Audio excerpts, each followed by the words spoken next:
Okay, so our group was asked to prepare some information for today's EDG. My name is Ryan Thorstensen, and I'll be presenting the first portion of selecting tools for Java web development. I'm a developer at DTS. I work on the 6th floor with Jeff Arnold and Darcy and Trimmer's group. And I primarily do Java web development, so this is kind of in my wheelhouse.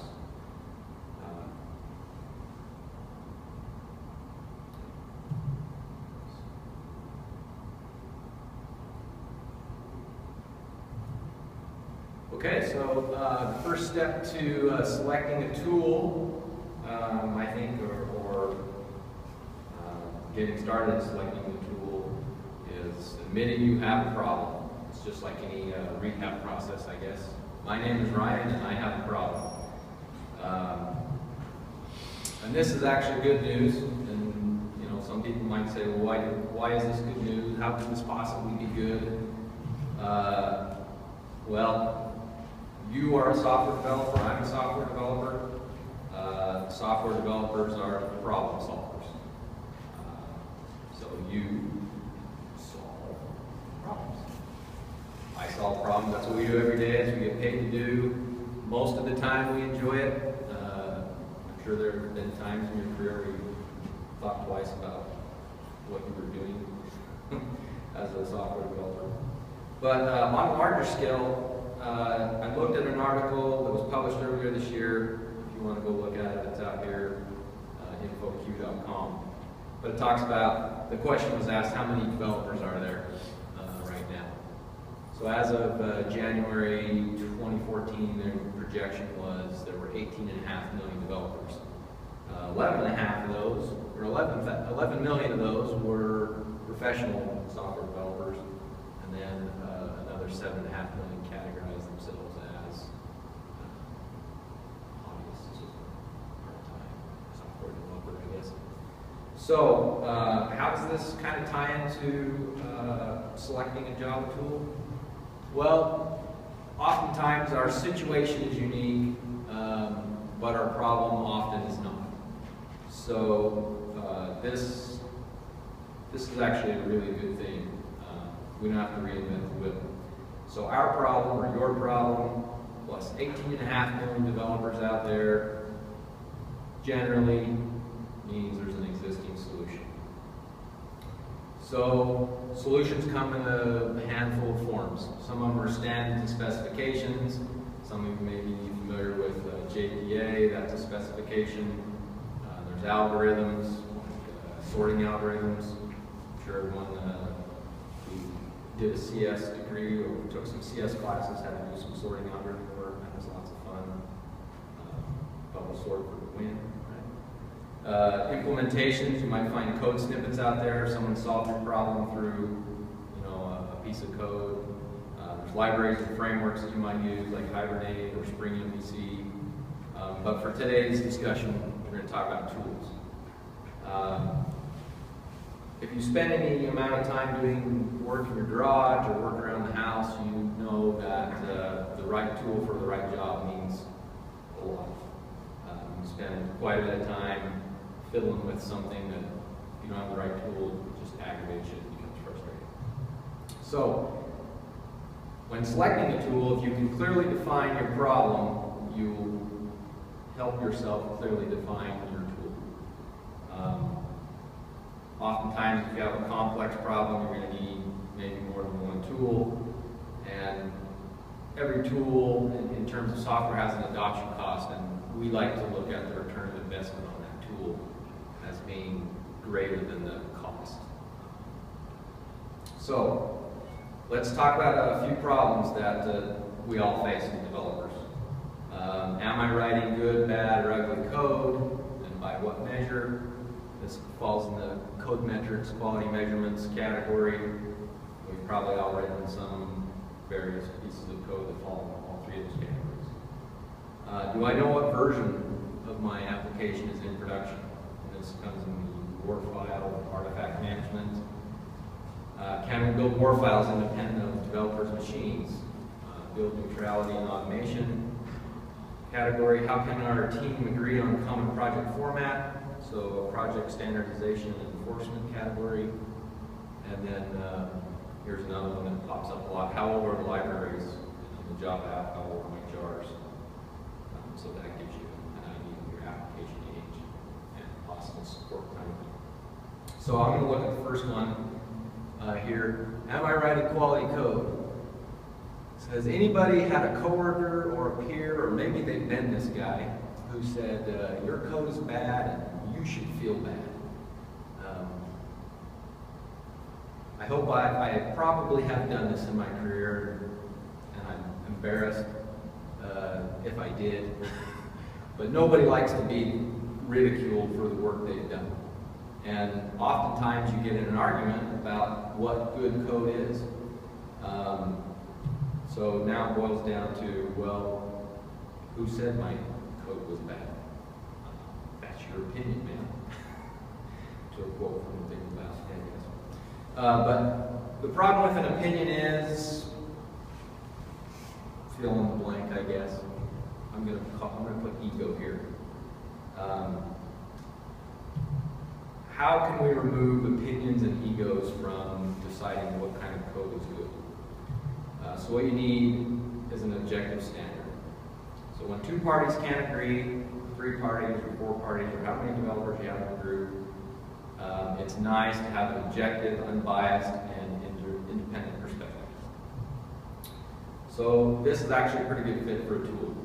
A tool can come in, remove the ego, remove the he said, she said scenario. And we came across a tool last year at No Fluff Just Stuff conference. They did a demo on SonarQube. SonarQube is an open platform to manage code quality. So if we look at SonarQube real quick here, here's their homepage, sonarcube.org, and it kind of covers what it does. They have this idea called technical debt, and we'll talk a little bit more about that. If you look at their documentation, they have something called this Developers 7 Deadly Sins. So they equated some of the problems that developers face with the traditional 7 Deadly Sin model. But if you look right here, let me see if I can zoom in on this screen.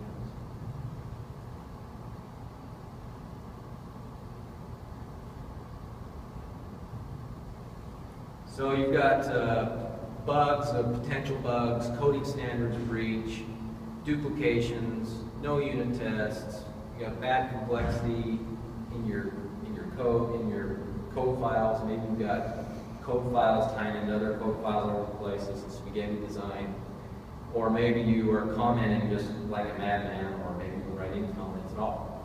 So these 7 categories comprise what they term this technical debt. The idea behind technical debt is that every time you violate one of these rules or commit one of these sins, you generate some technical debt. So let's take a look at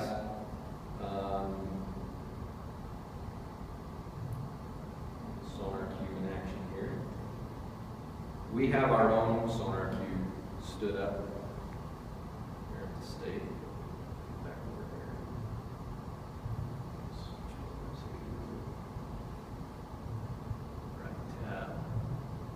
Okay, so codemetrics.dts.utah.gov. You can see we have a number of applications in here.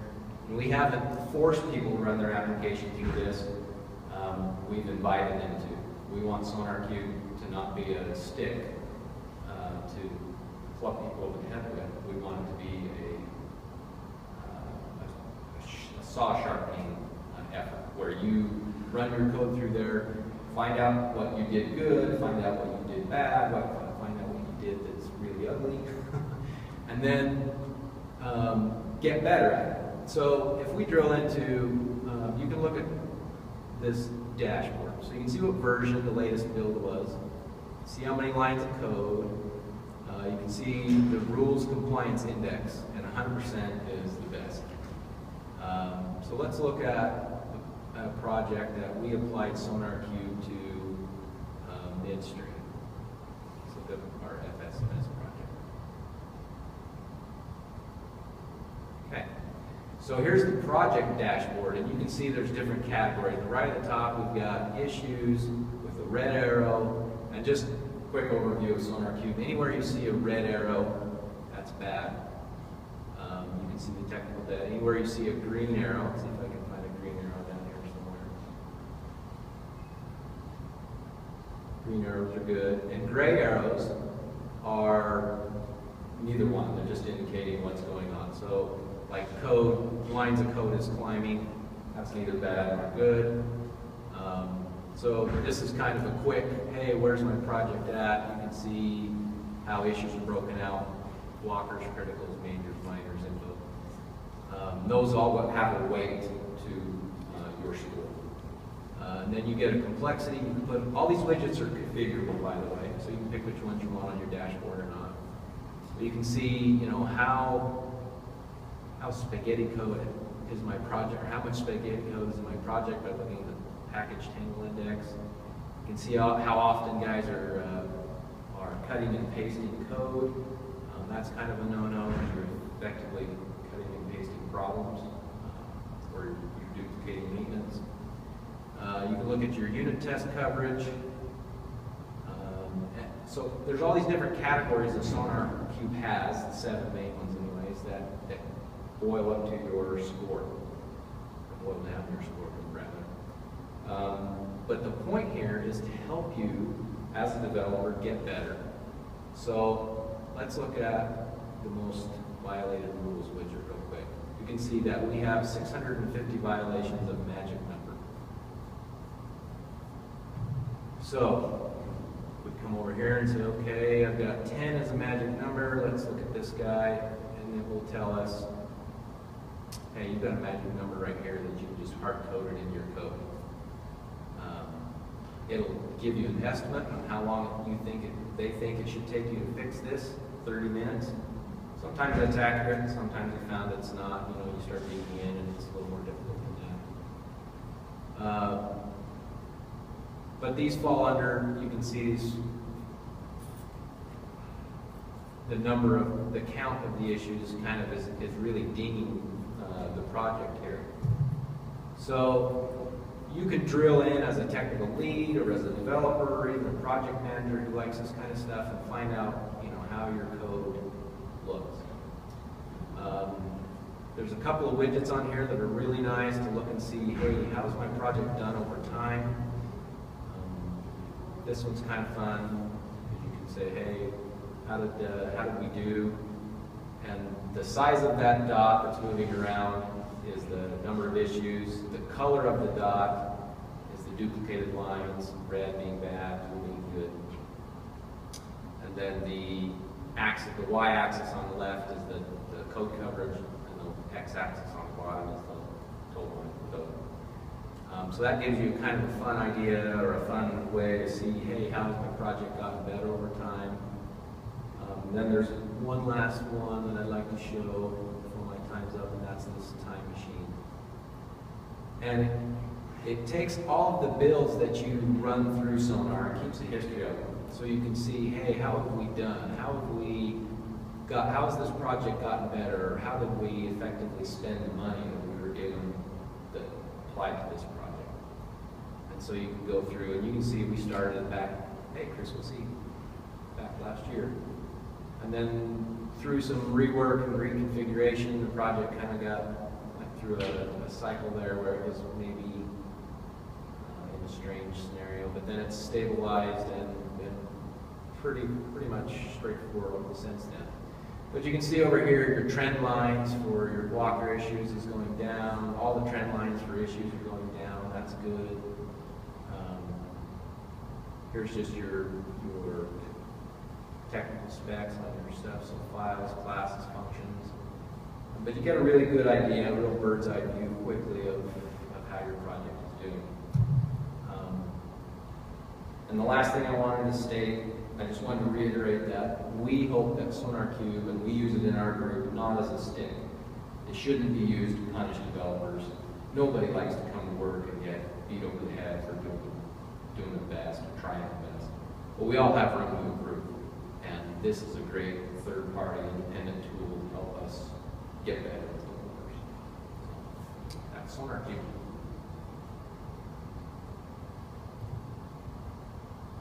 Okay.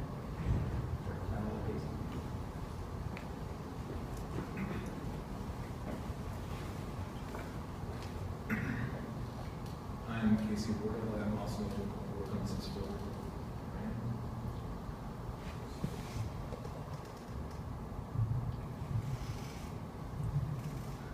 So now that you just saw Sonar Cube, you probably want to know how do you get your application to be able to use that. So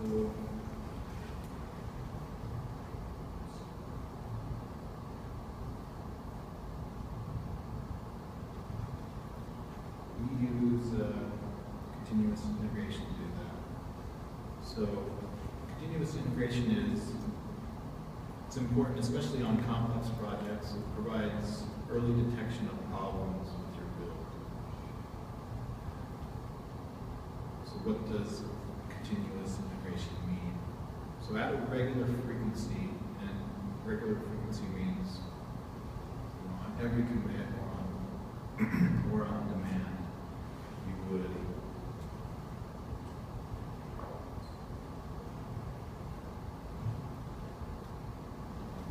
that your build is integrated.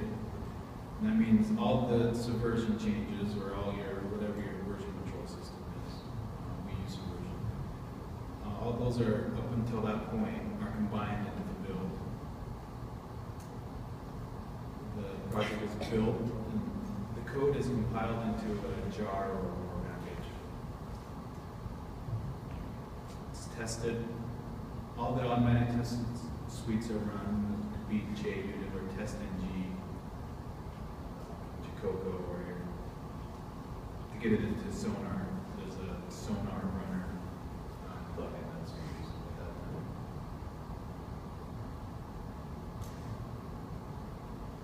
And your build is archived. It's versioned and stored into a repo so that it can be distributed at that time or later. So some benefits of this are you get the early warning of your broken or incompatible code because you're going to get an email sent to all the developers that are working on that project. You get immediate unit testing of both changes. So every time you run this build, you're going to know if your unit tests are still working or if something broke.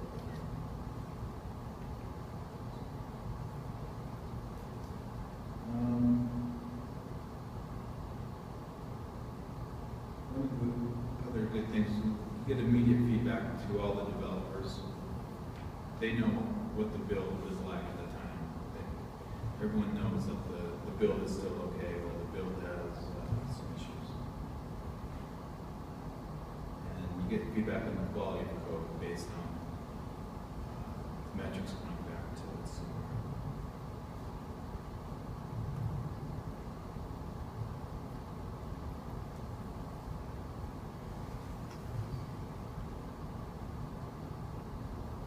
Another good benefit is the independent build environment. You're not relying on one person in your group that knows how to do the build and their application. It's in Jenkins. You just have to go hit the build now.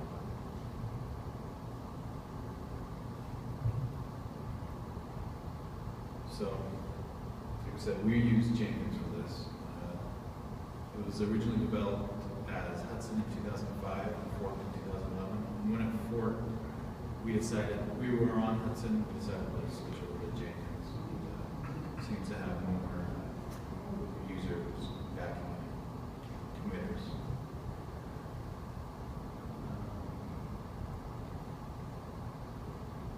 So we also use it to push to ARTIFACTORY and to notify developers of the build status. So Jenkins it's very configurable. There's 950 plugins available, and we only use about 25 of those. Just about anything you can think of, just a plugin for that. So just an example of how setup works.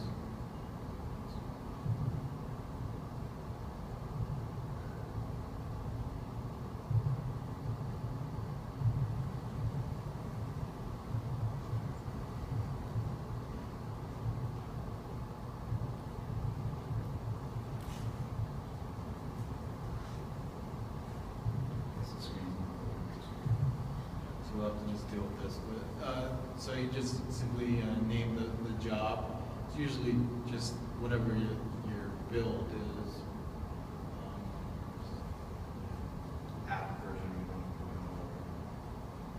1.0. And then you would point it to Subversion, and you point it to your branch, and then you tell it, do you want this to just build like every night at midnight, or it can check Subversion for you, and if there was a commit, it will then do a build based on that.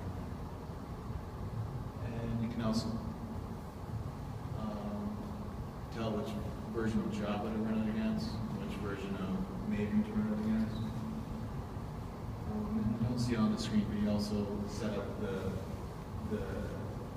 developers who work on this project so that they can notify results. Here's an example of the main page. You can see right away the status of each project.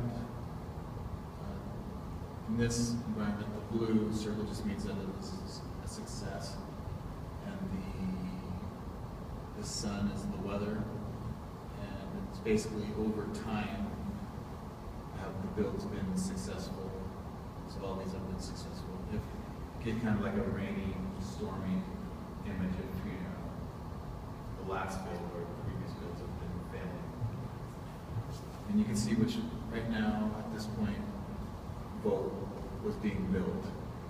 So there's status of what's being built. You can click into the projects to see how it's executed. Just an example of test results. If I were to click into like that vote, you can then see when these tests were run, there were 0 failures out of 249 tests. It took 8 minutes and 12 seconds. Just a quick view of how the tests ran.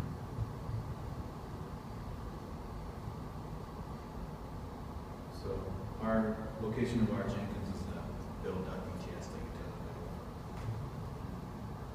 We found it very useful. It just allows us to build fast and everyone can see what's happening. It's just good to, we often say when someone's having a problem with their build, have they tried it on Jenkins? It's just a good universal test. So part of that build process is once the build was complete, is we send our completed build to ARTIFACTOry. So just a little bit about ARTIFACTOry. It started in 2006. It's a proxy between Maven and the outside world, so we don't have to go straight to Maven Central. We connect to our local machine, our local instance of ARTIFACTOry to handle all those requests. And this way we can block unwanted external requests for our internal artifacts. We have credentials to download those. Just a quick example of a search page. Generally, you don't spend much time in the UI of ARTIFACTOry. You're just, in Jenkins, you're deploying an app. It's being stored in ARTIFACTOry, and then you can use that link, or if it's a jar, you can use that in your Palm to download later and build or simple. So if you were to search though, you would, this is searching for the CANARY jar. It comes up with your dependency statement that you would need to add in your COM. You just copy and paste this down into your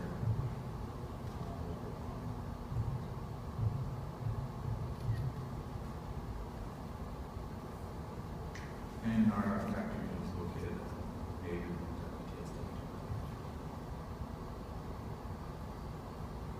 so once you've built on Jenkins, which sent the Ward to ARTIFACTORY, now you want to send deploy to deployments.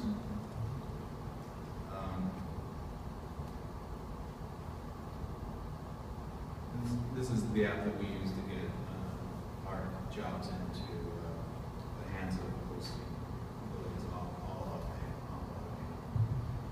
So I won't go around this. We basically send all the information for your app and the package and the server information where this should be deployed.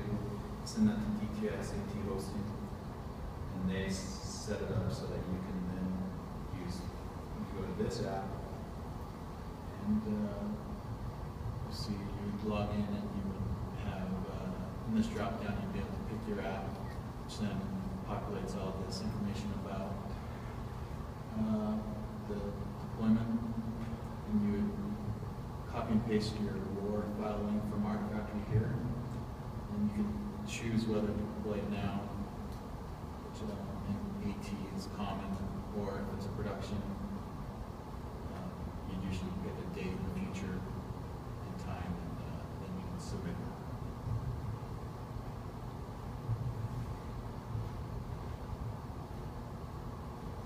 So one of the big benefits of using that is you're no longer sending emails to hosting with meta files and more attachments.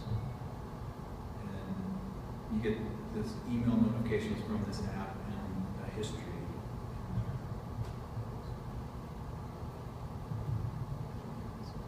So you can see this app was originally submitted by the developer.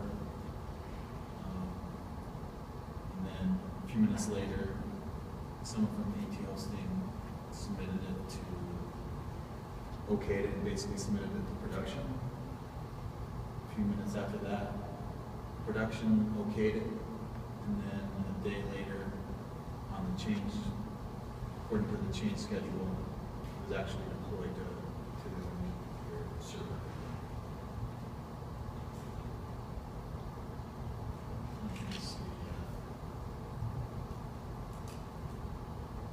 When you go to the deployment app, you can just click on the deploy that you sent and get all this information. At each of these intervals, you also get an email to your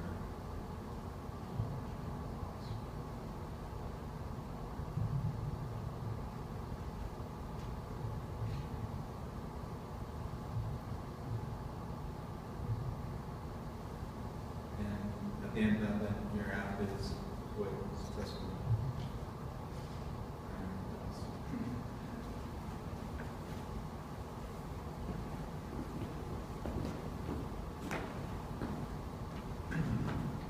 Hello, I'm Haws. I work with you guys upstairs.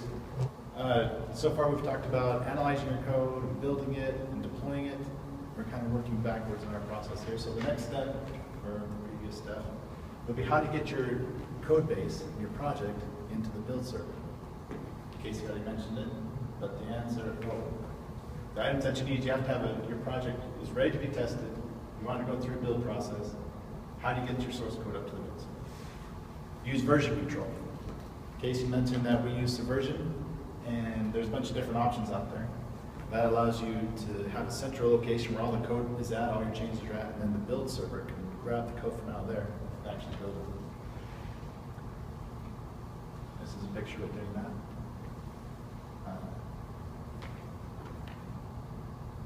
So what is version control? It allows you to share your code between developers. I'm sure you've all either heard of it or used it. It allows you to track and merge your development projects. You guys do branching, so people can work at different things at the same time without stepping on each other. It lets you track your code releases. So every time you do a release, if you tag it, then you can always go back to what your code base looked like at the time that the code went out. It also backs up your source code. So if you go in, make a change, it breaks everything, you can go back to the previous version where it was broken. Blame. You guys ever use this one, subversion blame? I always thought it was funny what they called it. But it's where you go look and see who touched the line of code last. So you can blame that person for breaking everything, right? Subversion is not a document repository. It's like PDFs, images, those type of files. Sometimes you need to put them in there. The build of the project probably shouldn't go in here. You should probably go into something like ARTIFACTORY. Because every time that file is changed, instead of making a little change item in Subversion in its database, it actually copies the whole item in again. So the main focus of using version control is to put your text files in, so you can track the changes in the text, but not so much for controlling those binary type of files. How do you get Subversion? Version control through Subversion. We have a free DTS Subversion server. Anybody's welcome to use it. Just contact us, dtsathosting@utah.gov, and we get you started. So here's some pointers about version control. Commit a compilable thought breaks, avoid large commits, keep your code changes to a minimum. That way when somebody else goes in and grabs all your changes, it doesn't step on their stuff. So if you do little commits and everybody's updating fairly frequently, then you won't have collisions. The biggest #1 thing with version control is to communicate. There's going to be branches, there's going to be changes. You want to make sure that people aren't stepping on each other, that they're working in the right areas. And version control doesn't solve that. It's a tool to help manage it, but really you should be working with your groups to figure out who's doing what and make sure there aren't problems.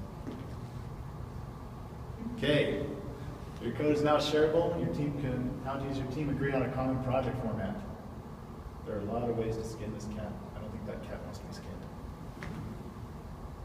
Oh, that's funny. Nobody laughed at that? I heard this chuckle at first. Is that a joke? That's a programmer joke. All right, so what should a project format provide? In project format, I'm talking about the layout, structure of your project.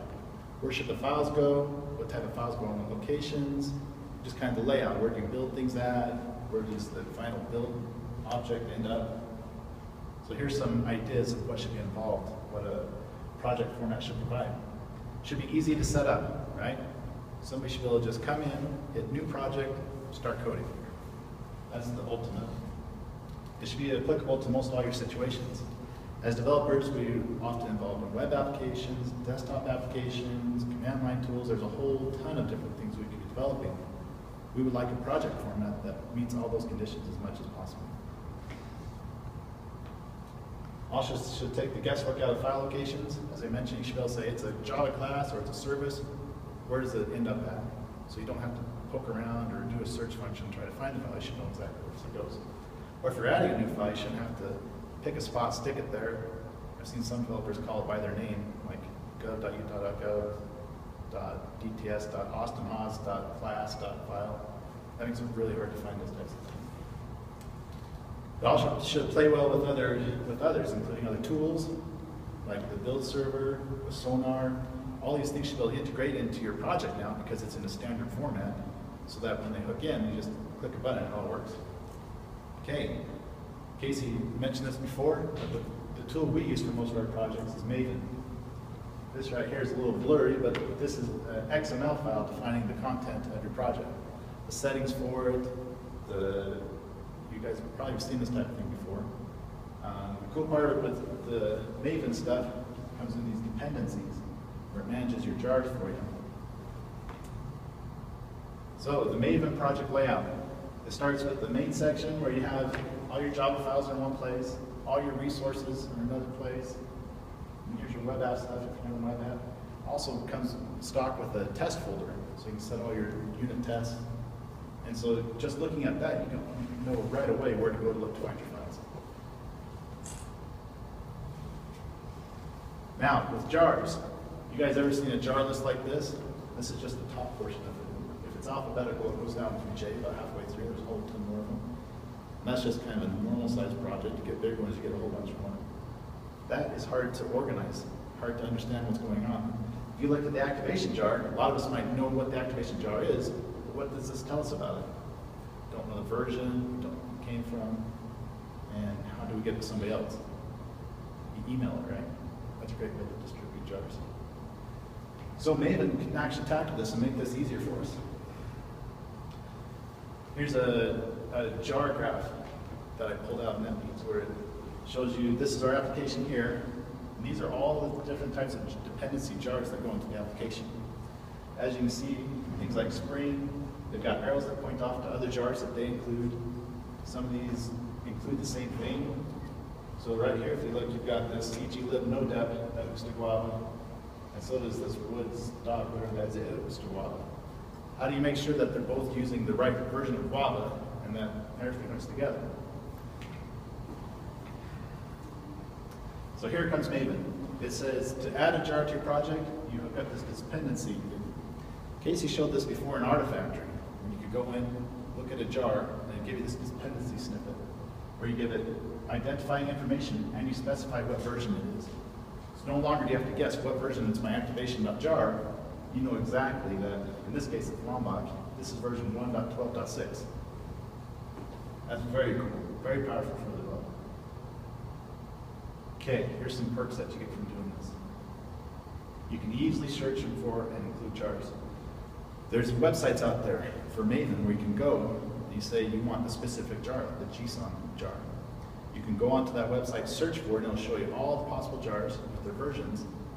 You just pick which one you want. You put a dependency into your POM, and Maven automatically downloads it, compiles it into your project, and you're good to go. It'll also show you jar version conflicts. Like that graph I showed, the one over there was orange, what did I call it? But if it's red, that means one of your jars includes that file, and another one includes that same jar but a different version of it.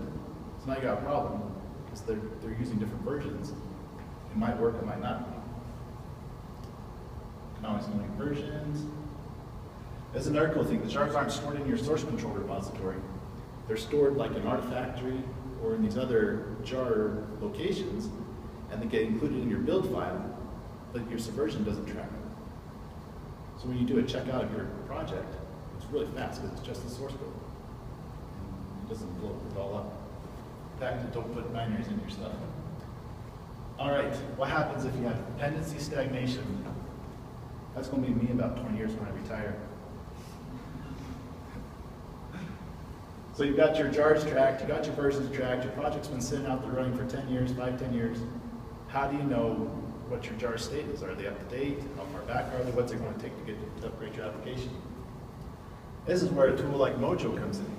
With Mojo, it plugs really easily into Maven. It's just a goal that you can run. And it'll go through all your jars, show you the jar. Over here you got the current version of your project, and this is the latest version that Maven can see out on the internet. Just by looking at that, you can see this application is actually pretty up to date in some of these things. And then there's some others like these ones are out. You guys are familiar with the 3-number builds, where the number on the right is like the bug version. Those update fairly quickly and they're fairly small changes. This middle one's more enhancements, features. It's not going to break what you're doing. It's going to add some cool stuff, maybe fix some bugs. And then the big number out here are the big changes, where they kind of redo the API, make it so that when you implement that thing, you have to make some big changes in your application. So looking at this report, you can tell which of these upgrades are going to be harder to do. So with this Jersey server, you can see that it went from .17 to .18 in the middle. A little bit of work, not too much. Whereas if it's just a small change on the other side, it'll take more work. That's been a really cool tool for us to help understand where our applications are at. Now, I mentioned that Mojo is a plugin to Maven. It makes it really easy to use. You include this plugin in your POM file, and then you just run a goal on your project, and it'll spit out that app for you. Real quick and simple.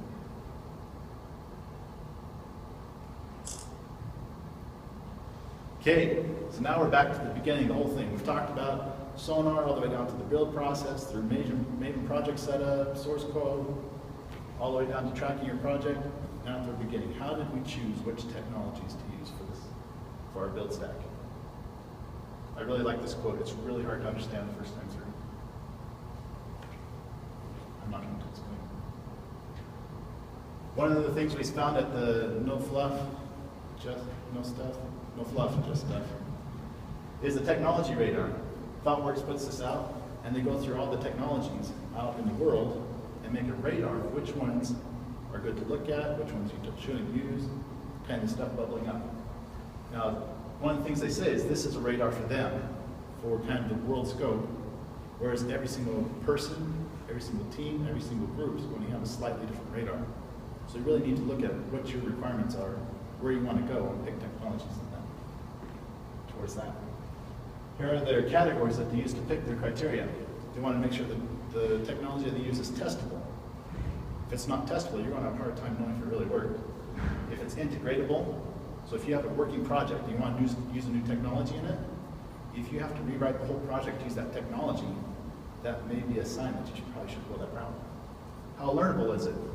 There are a ton of cool technologies out there, and you can spend years trying to pick one up, or you can pick up something that took maybe a day to pick up, doesn't do everything you want exactly, get you a lot further down the road. Like Ryan mentioned, there's a return on investment. How much time and energy do you want to put into it versus how much you want to get out of it? External references. I guess you could call this the Googleability of it. How easy is it to go out there and find out a problem or get a solution for it with help from others? And my favorite is actually this bottom one, narrow suitability to the task. You don't want a tool that does everything, because most likely it's not going to do everything the way you want. But if you find a tool that does this thing that you want, and it does it well, but it doesn't affect everything else, it may be a good fit for your process. Okay, here's a list of the technologies we use for our development processes right now. As you can see, we try to cover a bunch of categories and pick tools specific to those things. And when we're choosing our technology, here's a bunch of categories we try to look at before we say that we want to adopt something. Ryan's the one that actually did the most work on this, coming up with all this. How mature is the technology? If it's version 1.0 or version alpha, I would strongly suggest not using it. Maybe cool down the road, but not yet. It's probably going to go through a lot of learning phases. Does it have a strong roadmap of where it wants to go? How hard is it to learn? Does it make you productive? We talked about a bunch of these. Environment independence is cool. Does it matter that you're only on a Windows machine? Does it matter that it only runs in Linux? You know, you want something that'll work across the board for you. Agency goals compliance. I don't know how many people have agencies that force technologies on them. Just want to be aware of that. Okay, here's the synopsis. You manage the age of your application with Mojo. Your application builds generically with Maven, Subversion, and Jenkins. Artifactory the deployer, make deploying simple, track a history of your deployed versions.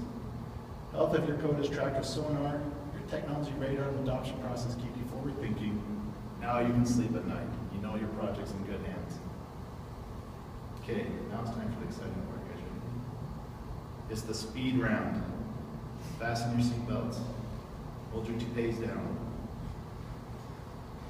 Oh, that's funny too. Come on.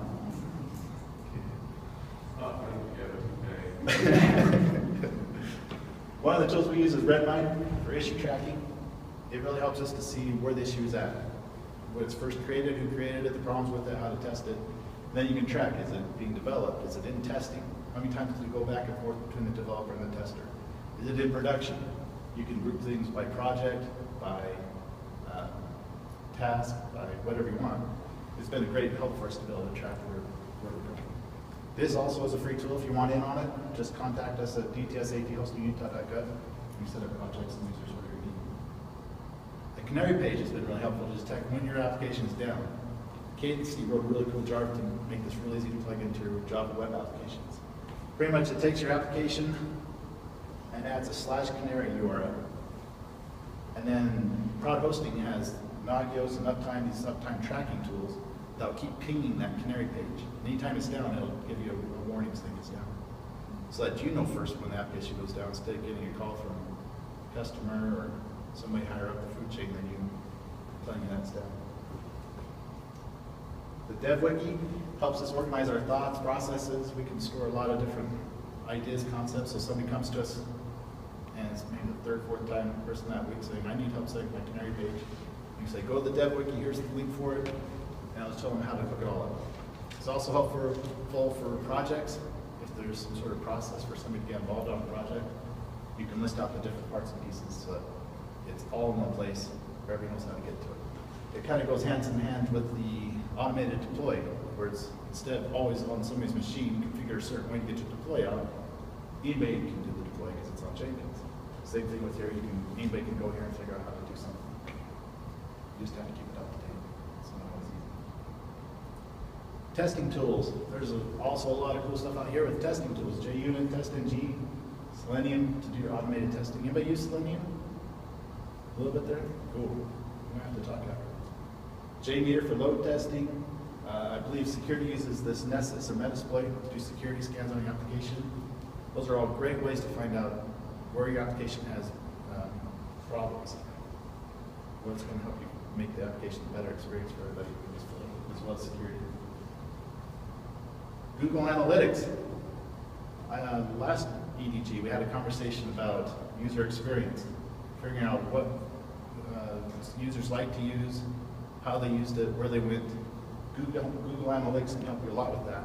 It can show you which pages they visit the most, how long they spend there, where they're coming from, what browsers they're using. Even if you kind of have an idea, if you have a very generic user base, that you know our group only uses Internet Explorer, we only do support certain things, you can still get a good feel of their flow through the application using Google Analytics. The Utah Master Directory, we use this in front of our web applications as much as possible so that we have a single login for everybody.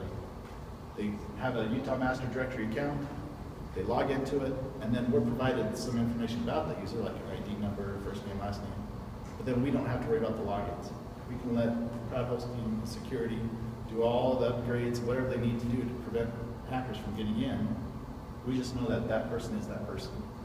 That's been really nice to keep that kind of pain doing all that work for authentication off of our applications.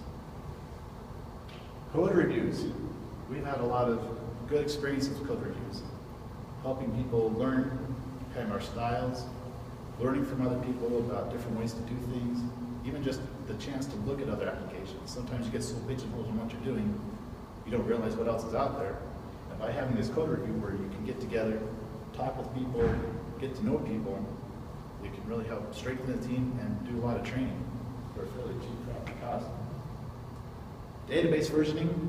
Every application has data, and somehow you've got to store it. And then as you make changes to that data structure, how do you keep track of where those changes are at? Like you've got a development database, and you've got a test database or a production database. You make a change to your development schema, and you make it several different times trying to get it right. How do you make sure when you go to test you have those exact same changes in there? And then you bounce back between test and dev a few times, then it's time to go to production. How do you remember all those changes you made between dev and AT and put them into production? Tools like MyBase Migrate, Flyway, and Liquibase can handle that for you. They'll track your scripts, they'll do versioning on it, and they'll make sure that when you go to production, everything you've done that you need set up will go with you to production.